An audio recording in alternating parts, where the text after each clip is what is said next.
이스라엘의 첫 번째 왕은 사울이었습니다. 사울은 왕이 되기 전에는 굉장히 겸손하고 온유한 사람이었습니다.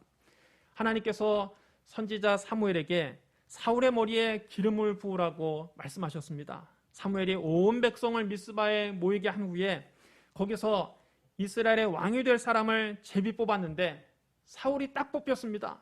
그런데 사람들이 아무리 사울을 찾아도 찾을 수가 없었습니다. 왜냐하면 그가 진보다리 사이에 숨어 있었기 때문입니다. 그만큼 그는 겸손한 사람이었습니다.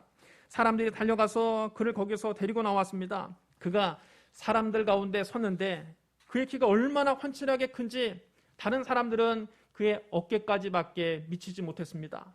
사무엘이 모든 백성에게 말했습니다. 너희는 여호와께서 택하신 자를 보느냐?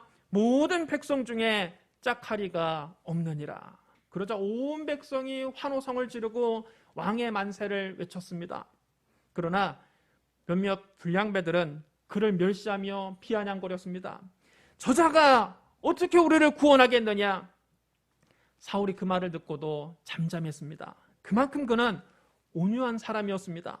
하지만 사울은 왕이 된 뒤 사람이 변했습니다. 그는 블레셋과의 전투를 앞두고 다급한 나머지 자기가 직접 하나님께 제사를 드렸습니다. 제사장의 직분을 침범하는 몰권 행위를 한 것입니다. 사무엘이 사울에게 말했습니다. 왕이 망령되이 행하였도다. 왕이 하나님 여호와께서 왕에게 내리신 명령을 지키지 아니하였도다. 그래하였더라면 여호와께서 이스라엘 위에 왕의 나라를 영원히 세우셨을 것이거늘 지금은 왕의 나라가 길지 못할 것이라 여호와께서 왕에게 명령하신 바를 왕이 지키지 아니하였으므로 여호와께서 그의 마음에 맞는 사람을 구하여 여호와께서 그를 그의 백성의 지도자로 삼으셨느니라.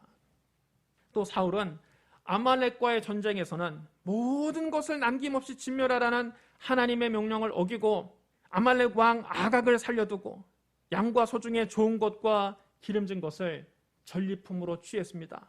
하나님 말씀보다는 눈앞에 보이는 진리를 챙긴 겁니다.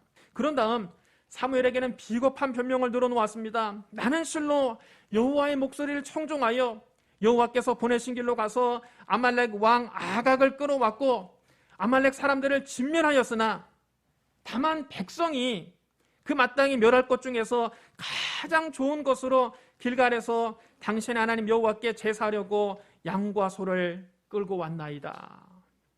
자기 잘못을 백성들에게 다 떠넘겼습니다. 결국 사울은 하나님께 버림받고 말았습니다. 사무엘이 사울에게 말했습니다. 여호와께서 번제와 다른 제사를 그의 목소리를 청종하는 것을 좋아하심같이 좋아하시겠나이까?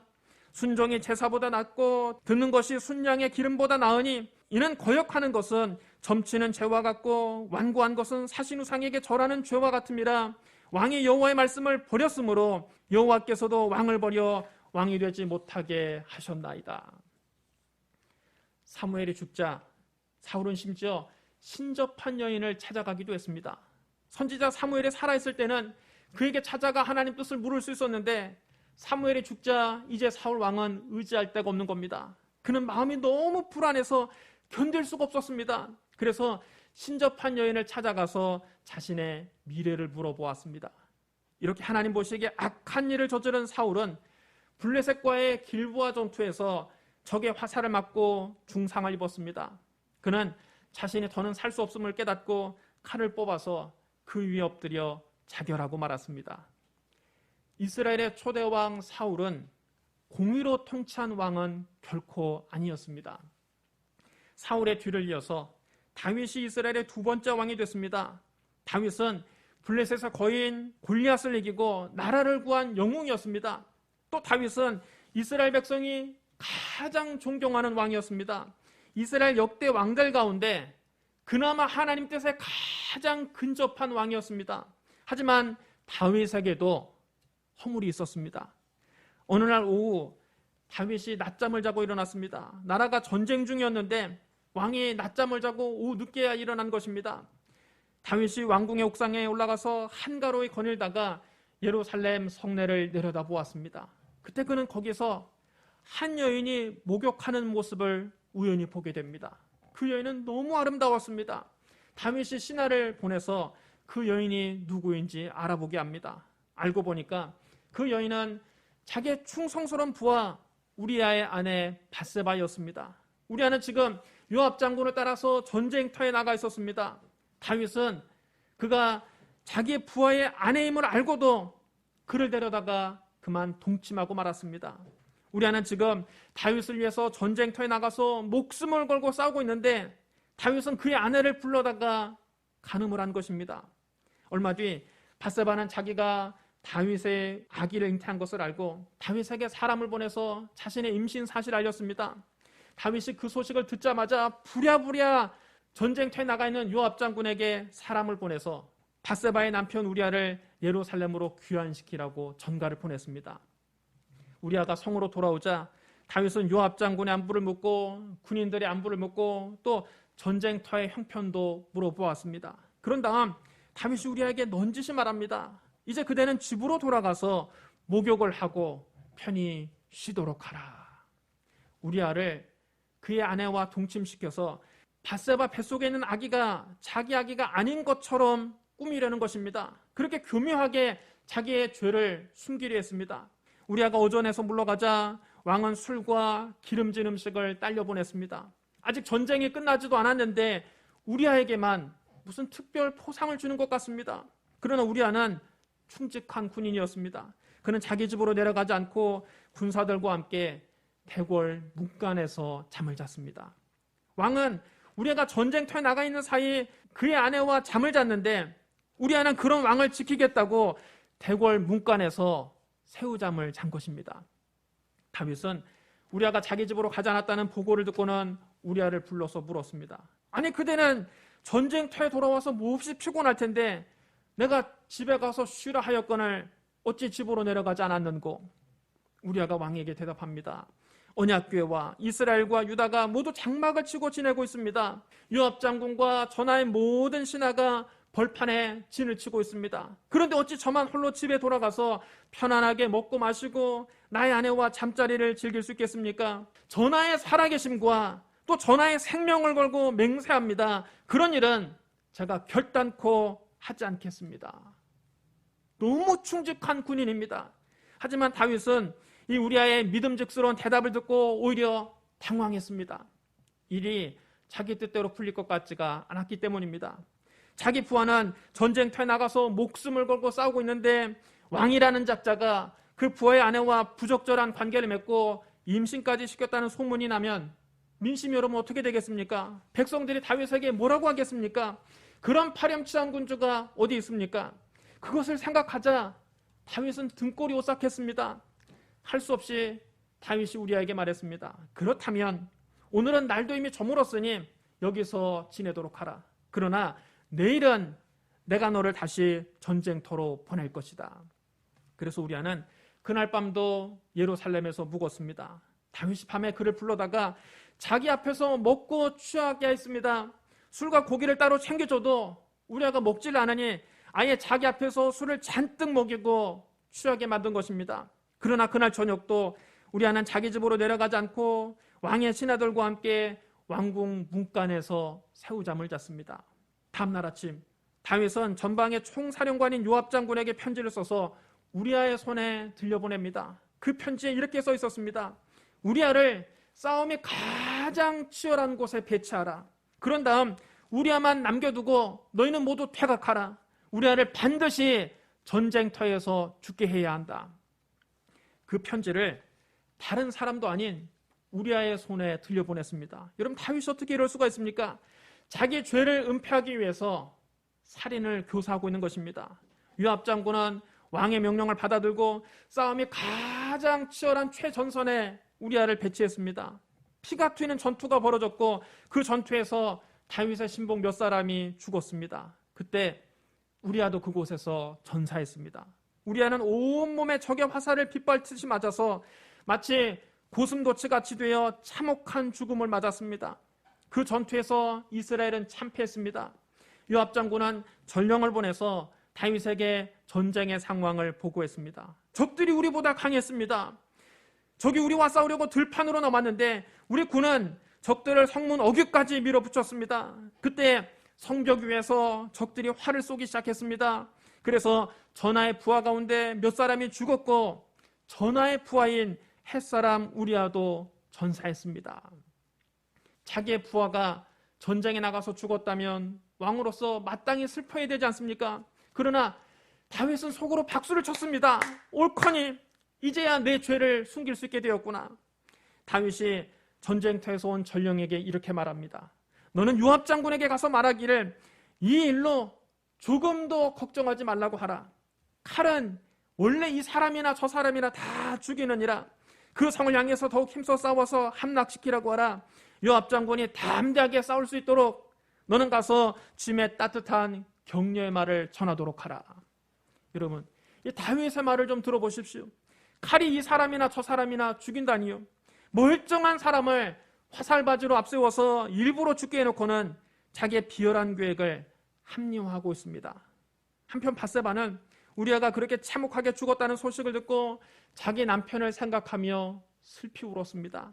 애도하는 기간이 끝나자마자 다윗은 사람을 보내 밧세바를 왕궁으로 데리고 와서 자기 아내로 삼아버렸습니다. 이스라엘 역사상 최고의 성군이라고 하는 다윗도 온전히 공의로만 통치한 왕은 아니었습니다. 이스라엘의 세 번째 왕은 다윗의 아들 솔로몬이었습니다. 솔로몬은 이스라엘의 영토를 가장 넓게 확장시켰습니다. 솔로몬 시대에 이스라엘은 최고의 물질적 번영을 누렸습니다. 솔로몬 왕이 마시는 그릇은 모두 다 금이요, 레바논의 백향목으로 지은 화려한 궁궐의 그릇들도 다 순금이었습니다. 솔로몬 시대에는 사람들이 은을 귀하게 여기지 않았습니다. 금도 흔한데 은이야 귀한 것으로 치지도 않았습니다. 솔로몬의 지혜가 천하의 모든 왕들보다 뛰어났습니다. 솔로몬의 지혜가 얼마나 뛰어났든지 오늘날에도 여러분 사람들이 지혜라 하면 누구를 떠올립니까? 솔로몬입니다. 솔로몬이 지혜의 대명사가 됐습니다. 그는 3,000개의 잠언과 1,000여 개의 노래를 짓기도 했고 아가서, 잠언, 전도서를 저술했고 또 2편의 시편을 짓기도 했습니다.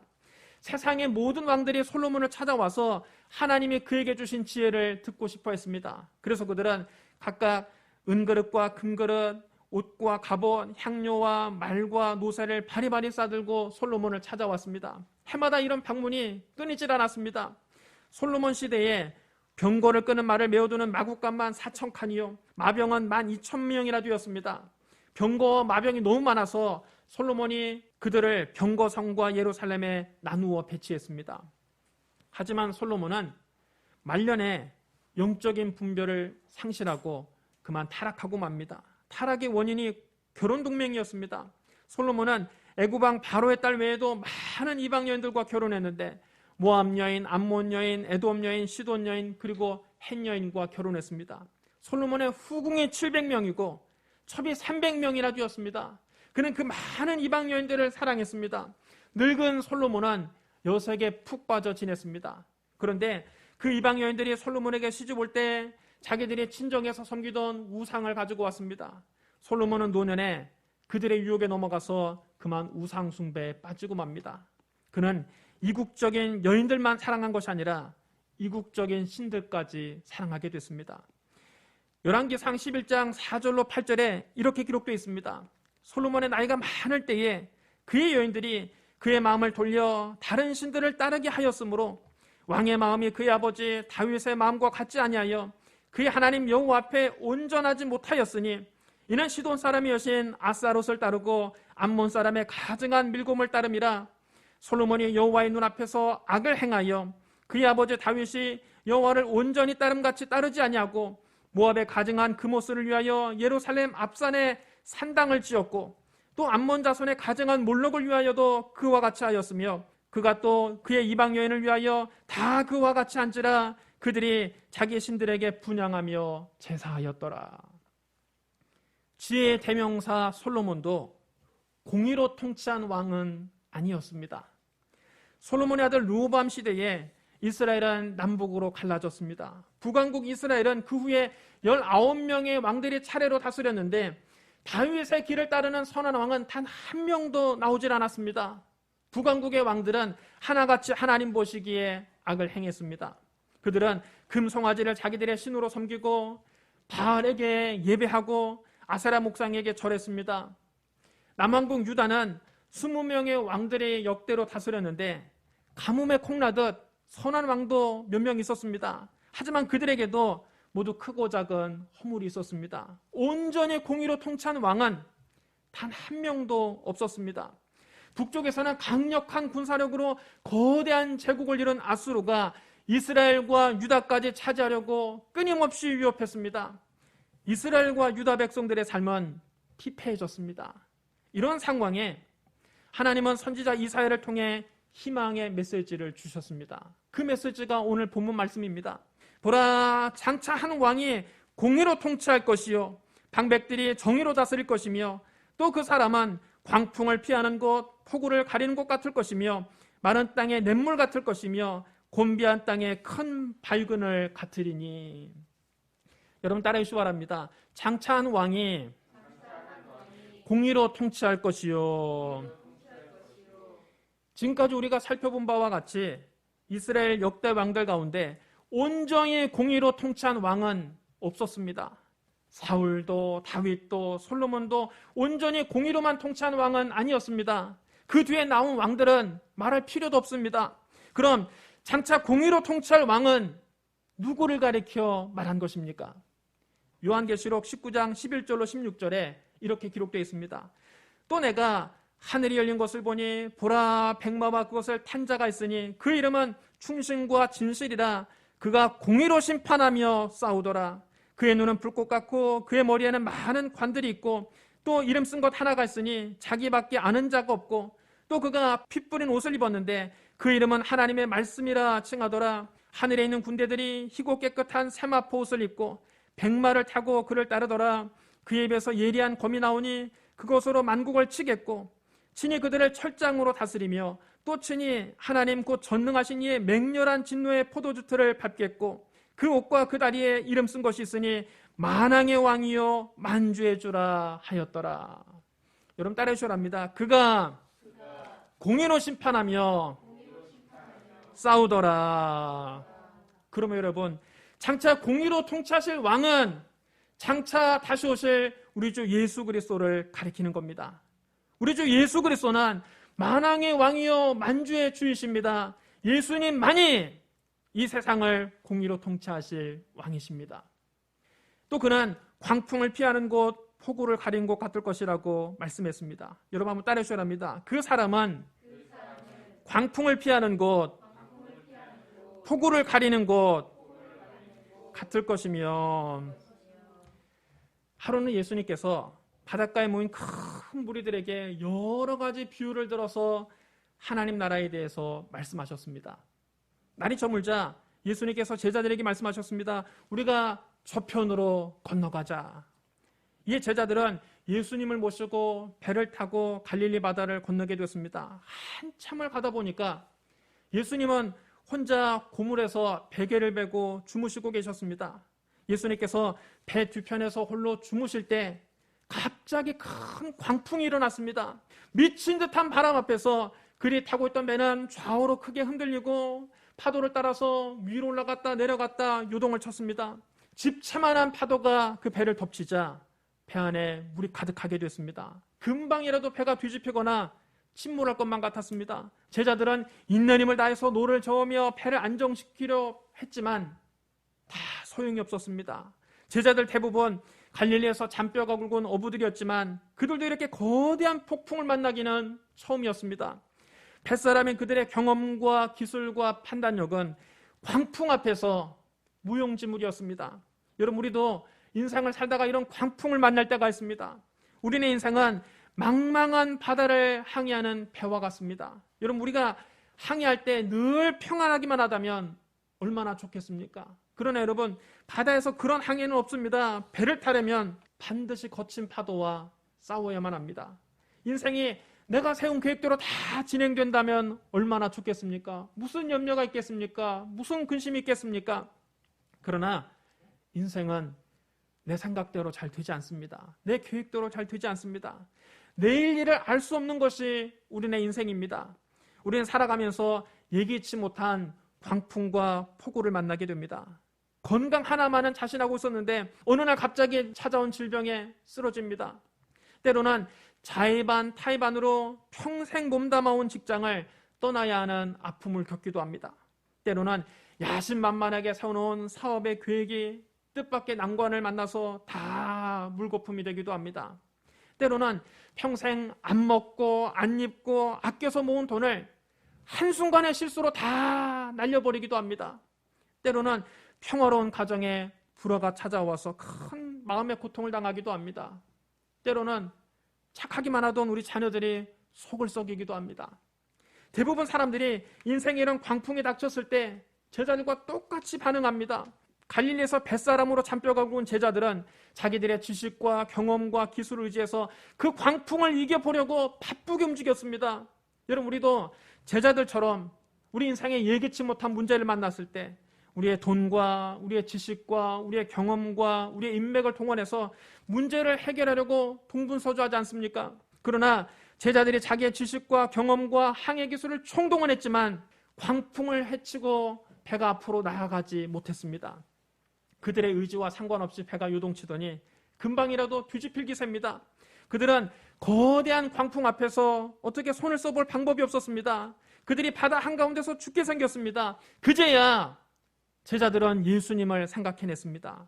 선생님이여, 우리가 죽게 된 것을 돌보지 아니하시나이까? 제자들이 부르짖자 예수님께서 잠에서 일어나셨습니다. 인생의 광풍이 불어올 때 여러분, 우리도 주님 앞에 부르짖어 기도해야 됩니다. 우리가 부르짖어 기도하면 주님이 일어나셔서 우리 기도에 응답해 주십니다.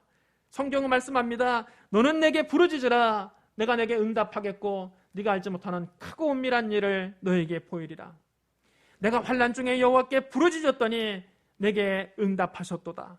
내가 고통 중에 여호와께 부르짖었더니 여호와께서 응답하시고 나를 넓은 곳에 세우셨도다. 환난을 당하고 고통을 당할 때는 하나님께 부르짖어 기도할 때입니다. 제자들이 부르짖어 예수님을 깨우자 주님이 일어나셔서 바람과 바다를 꾸짖으셨습니다. 잠잠하라, 고요하라. 여러분 따라해 주셔야 합니다. 잠잠하라, 고요하라. 예수님께서 그렇게 말씀하시자 그렇게 무섭게 불던 바람이 순식간에 그쳐버렸습니다. 그렇게 거칠게 뛰놀던 파도가 언제 그랬느냐는 듯이 잔잔해졌습니다. 제자들은 이 광경을 보고 너무나 놀라서 입을 다물지 못했습니다. 그들은 놀라고 두려워하며 서로 이렇게 말했습니다. 그가 누구이기에 바람과 바다도 순종하는가?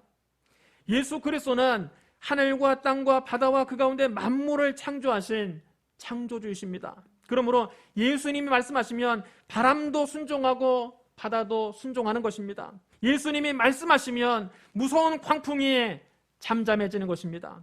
예수님이 말씀하시면 사납게 뛰노는 파도가 고요해지는 것입니다. 우리 힘으로 해결할 수 없는 문제도 예수님 말씀 한마디면 그냥 해결되는 것입니다. 그럼 여러분 인생의 문제를 예수님께 맡기고 기도하십시오.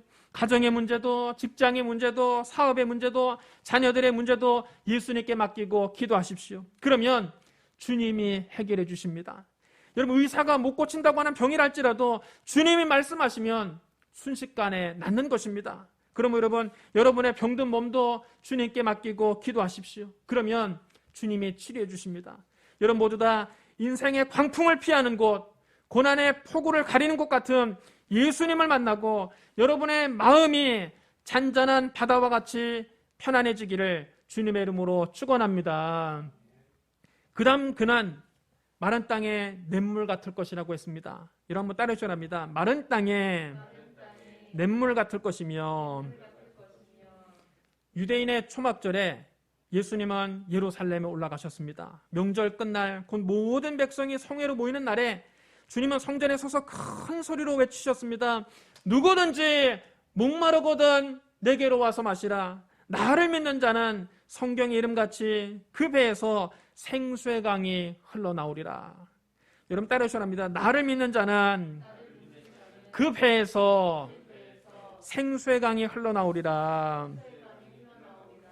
예수님이 말씀하신 생수는 성령을 가리켜 말씀하신 것입니다. 예수님께서 십자가에 못 박혀 죽으셨을 때 제자들은 낙심하여 마치 마른 땅과 같이 생기를 다 잃고 말았습니다.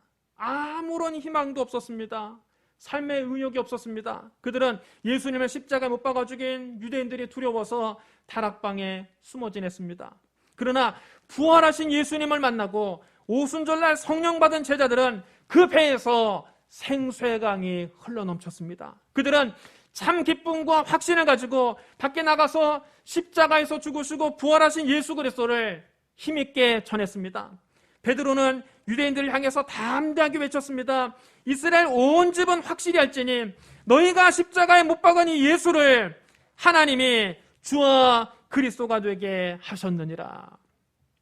예수님의 부활은 제자들에게 마른 땅의 냇물과 같았습니다. 여러분도 부활하신 예수님을 만나고 여러분 뱃속 깊은 곳에서 생수의 강이 흘러넘치게 되기를 주님의 이름으로 축복합니다. 그 다음 그는 곤비한 땅에 큰 바위근을 같을 것이라고 했습니다. 여러분 따라 하셔랍니다. 곤비한 땅에 큰 바위근을 같으리니. 사막을 여행하는 나그네는 뜨거운 태양 아래서 끝도 없이 걸어야 합니다. 언제 그 사막길이 끝날지 모릅니다. 자결하는 태양 아래서 사막을 걷는 것은 지치고 고단한 일입니다. 우리가 사는 이 세상이 이렇게 곤비한 사막과 같습니다. 이런 메마른 땅을 끝도 없이 걸어가는 것이 우리네 인생입니다. 세상이 여러분 그렇게 녹록지 않습니다. 인생의 무게가 가볍지 않습니다. 인생의 무거운 짐을 지고 메마른 땅을 종일 걸어가는 것은 지치고 고단한 일입니다. 그런데 사막은 기온은 높지만 습도가 낮기 때문에 그늘만 있으면 시원합니다. 그늘만 찾아가면 살 수 있는 것입니다. 사막에서 큰 바위를 만나는 것은 큰 복입니다. 그 그늘 밑에 들어가면 시원하게 쉴 수 있습니다. 우리 예수님이 바로 곤비한 땅의 큰 바위그늘 같은 분입니다. 예수님 말씀하셨습니다. 수고하고 무거운 짐진 자들아 다 내게로 오라. 내가 너희를 쉬게 하리라. 여러분 따라해 주셔랍니다. 수고하고 무거운 짐진 자들아 다 내게로 오라. 내가 너희를 쉬게 하리라. 우리가 지치고 고단한 인생길에서 예수님의 그늘 아래 피하면 메마른 사막에서 큰 바위 밑에 들어간 것처럼 시원하게 쉴 수 있습니다. 그럼 여러분, 여러분의 수고하고 무거운 짐을 다 주님께 맡기고 주님의 그늘 아래서 쉼을 얻으시기를 주님의 이름으로 축복합니다. 사랑하는 성도 여러분, 이 세상을 공의로 통치하실 왕은 다시 오실 우리 주 예수 그리스도입니다. 광풍을 피하는 것 같은 분은 우리 주 예수 그리스도입니다. 마른 땅의 냇물 같은 분은 우리 주 예수 그리스도입니다. 곤비한 땅의 큰 바위그늘 같은 분은 우리 주 예수 그리스도입니다. 그러므로 오직 주님만 바라보고 주님을 믿고 주님께 맡기고 주님만 의지하는 저와 여러분이 되시기를 주님의 이름으로 축원합니다. 우리 기도하겠습니다. 사랑과 은혜가 풍성하신 하나님 아버지, 하나님이 세상을 이처럼 사랑하사 독생자를 보내주시니 감사합니다. 예수님 우리의 모든 죄를 대신 짊어지고 십자가에 못 박혀 죽으셨다가 장사한 지 사흘 만에 다시 살아나셔서 우리의 구주가 되신 것을 감사합니다. 주님 우리에게 광풍을 피하는 곳이 되어주시고 마른 땅에 냇물이 되어주시고 곤비한 땅에 큰 바위가 되어주시니 감사합니다. 다시 오실 주님을 간절히 기다립니다. 아멘. 주 예수여 어서 오셔서 공의로 다스려 주시옵소서. 예수님 이름으로 감사하며 기도드리옵나이다. 아멘.